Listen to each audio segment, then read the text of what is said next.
Más de uno en Onda Cero.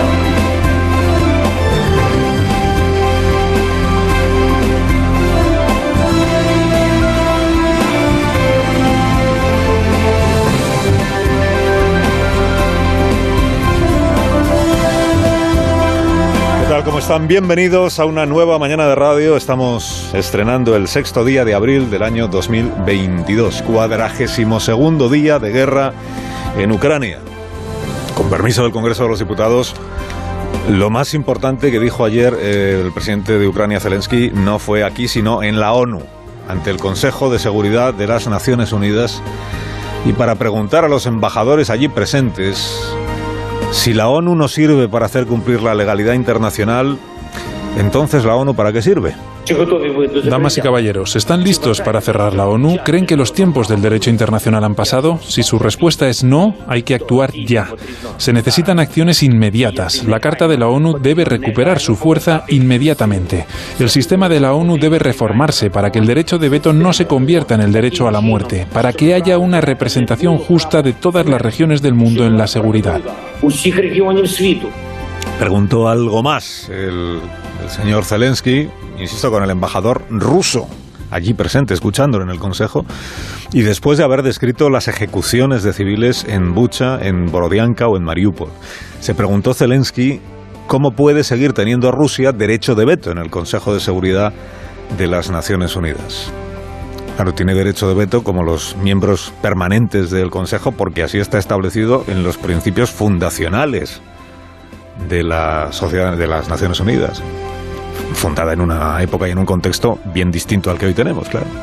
No es una novedad, desde luego, que la agresión ordenada por el gobierno de un país, en este caso el ruso, contra un país vecino, la agresión y la invasión, pongan a las Naciones Unidas ante el espejo de sus contradicciones o de sus averías fundacionales no corregidas a lo largo del tiempo.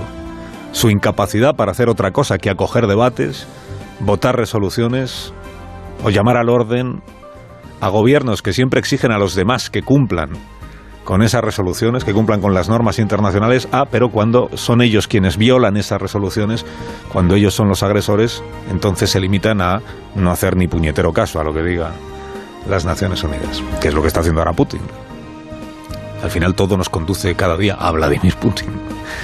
No es novedad que la ONU desnude su debilidad cuando comienza una guerra. Sí lo es que el presidente de una nación invadida dedique cada día buena parte de su tiempo a persuadir a las sociedades de otros países de que tener encima un gigante militar llamado Rusia no obliga ni a desistir ni a arrodillarse ante ese gigante.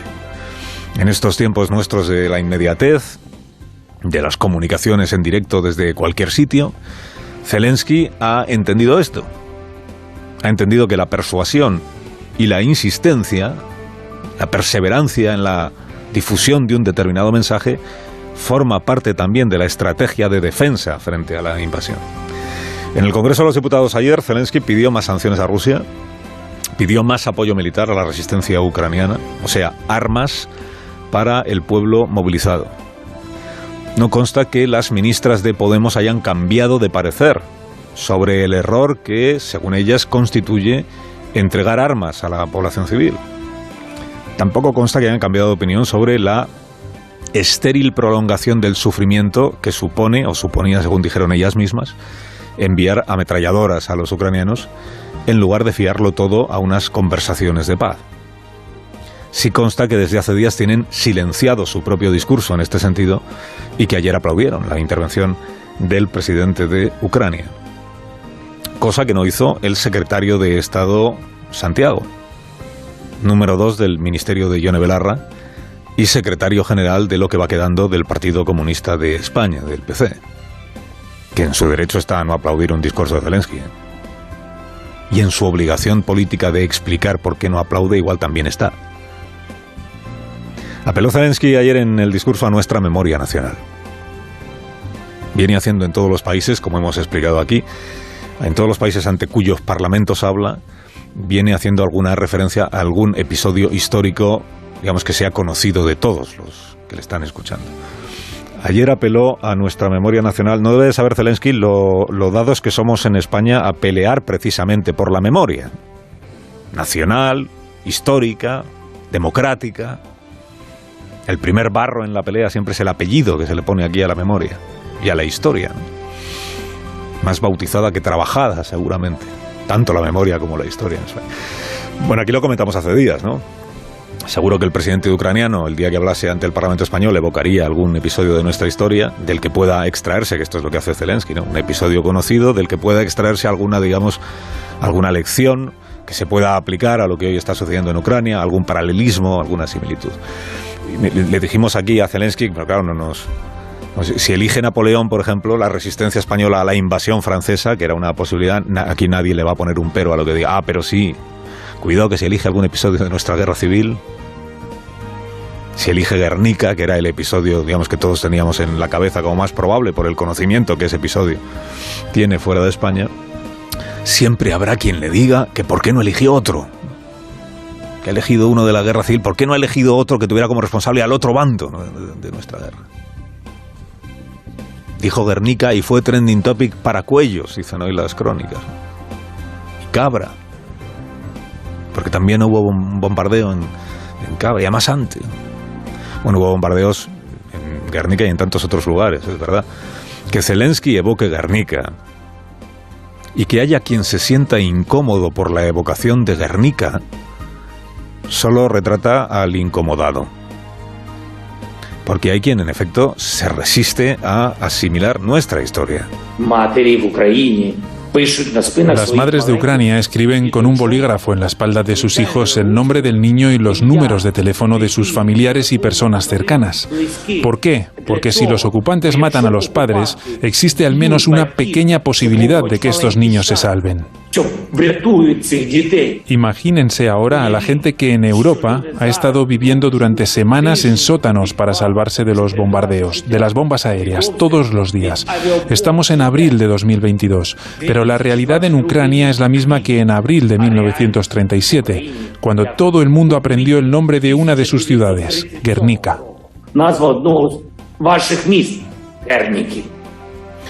El horror de Guernica fue el acontecimiento de nuestra guerra más conocido fuera de España. Y lo fue en primer lugar porque fue el que más narraron en sus viajes a otros países los delegados del gobierno republicano que se referían precisamente al bombardeo de Guernica para probar que Hitler y Mussolini estaban siendo socios necesarios de los sublevados y de Franco, y para pedir que los gobiernos democráticos se implicaran con armas y con dinero en apoyo a la República Española. Fue el episodio más conocido fuera de España por eso y naturalmente por Picasso. Y en efecto, es el bombardeo de civiles que mayor consternación generó en Europa, en 1937. Para entonces Mussolini ya se había doctorado en bombardeos civiles desde en Etiopía, desde el aire. Un hijo suyo, aviador, presumía de la pericia con la que atacaba desde el aire las columnas de refugiados que abandonaban las ciudades asediadas en Etiopía. Años más tarde, en 1943, serían los aviones aliados los que arrasaran Hamburgo. Y después vino Dresde, y después vino Tokio. Bueno, después la lista ya es interminable, ¿no? A la memoria del sufrimiento de la población civil atacada es a lo que está apelando día tras día en cada país al que dirige un discurso el presidente ucraniano. Buscando, si es que aún es necesario buscarla, la empatía de quienes le escuchan hacia quienes están en las ciudades de Ucrania sufriendo las bombas de los rusos. Ayer, por cierto, Zelensky, al mencionar las empresas españolas que, según él, o según la información que le hayan pasado a él, mantienen actividad comercial en Rusia, bueno, primero consiguió que los espectadores supieran que existe una compañía llamada Maxam, fabricante de productos químicos y de armamento, que nada tiene que ver con Marsans, difunta operadora de viajes, a la que la intérprete que traducía a Zelensky resucitó de manera inopinada, ¿no? Maxam, que es la antigua Unión Española de Explosivos, que igual por ese nombre sí es más conocida. Mencionó Zelensky tres: Maxam, Porcelanosa y Serkove, que esta última no es una empresa, es una asociación de empresas que fabrican bienes de equipo y que, por cierto, ha desmentido que tenga relación alguna con empresas rusas o con organismos rusos. Porcelanosa, lo hemos contado, también difundió ayer un comunicado y luego hubo una comparecencia de su presidente y su consejera delegada para explicar que en realidad Porcelanosa no tiene ninguna tienda abierta en Rusia y que paró su actividad comercial en ese país el 24 de febrero, cuando empezó la invasión de Ucrania. Que puede haber distribuidores locales en Rusia que tuvieran producto comprado de Porcelanosa de antes y que lo estén vendiendo ahora, pero que eso ya no es responsabilidad de la empresa española. Hoy, en todo caso, se va a reunir la dirección de Porcelanosa con el embajador de Ucrania para explicárselo y para que él se lo explique a Zelensky. En todo caso, la dirección de Porcelanosa no le reprocha nada al presidente ucraniano, porque han dicho los ejecutivos de la empresa, en la situación en la que está Ucrania y en la que está el presidente Zelensky, no hay nada que se le pueda reprochar ni achacar, aunque, en opinión de la compañía, en esto se haya equivocado. A ver, Zelensky es el presidente de un país en guerra, no es Dios y no es infalible, ¿verdad? Y, por cierto, al gobierno de España lo que le ha pedido el presidente de Ucrania es que expulse ya al embajador de Rusia en nuestro país. Ayer el ministro Álvarez comunicó que han sido expulsados algunos funcionarios de la embajada rusa, pero el embajador sigue aquí. Y el embajador, vamos a recordarlo una vez más, es este ciudadano que una semana antes de la invasión le estaba diciendo con todo el aplomo ruso del mundo a Susana Griso que por supuesto no habría ninguna guerra y que todo esto era propaganda americana. Todo el mundo piensa de verdad que habrá una guerra, pero no es así. Nosotros desmentimos, dicen, señores, no estamos preparando nada.